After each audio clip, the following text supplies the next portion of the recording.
Hello and welcome to the Late Wildlife Show. I'm Brandon, your host, and today I'm talking to Laquan Johnson, a former wildlife media student here at the University of Cumbria. Laquan, absolute pleasure to have you on the show. Thank you so much for coming on. Thank you for having me on.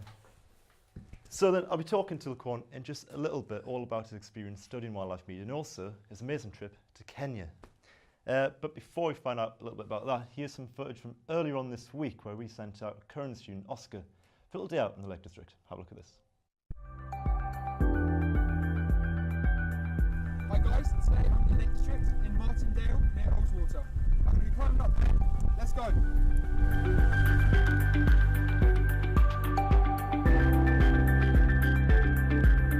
Callan Bell is in the Lake District of Cumbria and is one of the many Wainwright peaks in England's Lake District.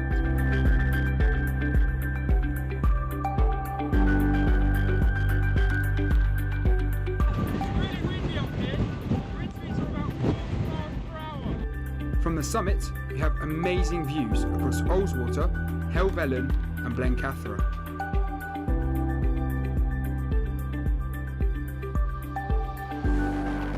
Have a lovely day today. Back to you guys in the studio. There we are. Thank you, Oscar, for going out on such a windy day to film that for us. Now then, Laquan Johnson, tell us, what inspired you to start doing wildlife media? Well, that's a good story.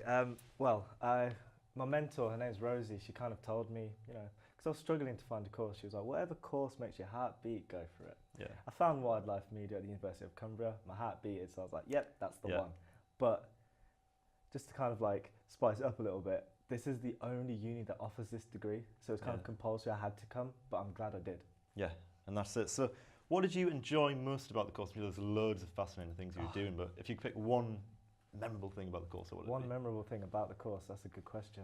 It's too hard to choose from. Like, I love the social aspect, I loved the being out on the field, seeing wildlife and all this kind of stuff, but me personally, like I said, the social side of things, like meeting other people, different courses, interacting with different courses and kind of seeing how you can work together on different things was such a big part about it, which I really enjoyed.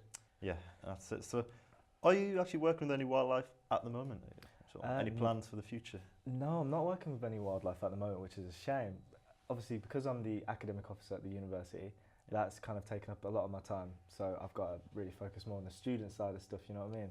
But the plan is in the future, just like yourself, become a presenter and get to that point where I'm going to be doing documentary filming, so that's like the end goal, and that's something that I'll probably end up doing years later. Yeah. And I'm excited for that. Yeah, that's great.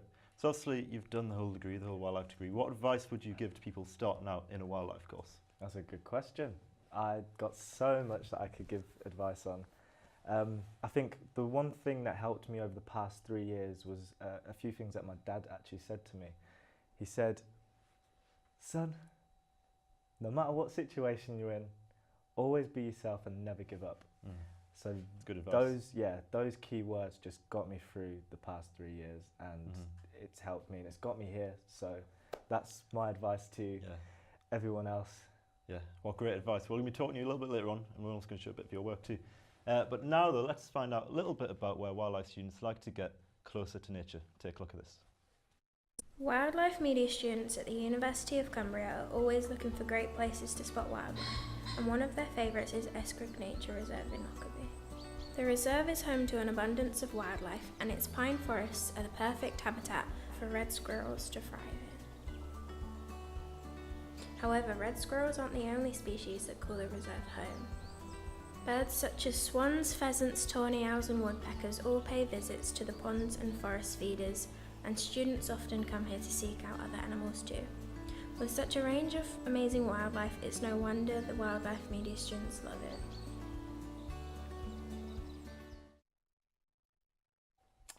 That really does look like a great place for a day out.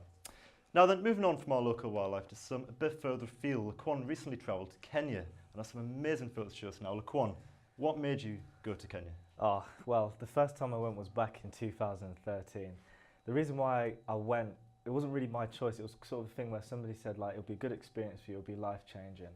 But the problem was, back then I was totally different, but I just wanted to go to have fun, so I didn't really get into the culture much.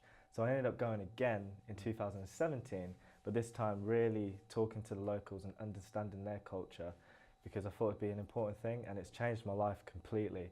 I mean, I did so much there, and I'm glad I did Yeah. it. If you could just name a few activities that you did while you were over there, so you did a lot of photography and stuff, like what kind of activities did you do Yeah. with all of that? So one of the things that we did the first day we got there was a tour around the village, to the local Mhm. village. So it was amazing to see it. Like, what they have around them is just what they've got. I mean, these people built mud houses from the ground up, and they just picked a land and that was theirs.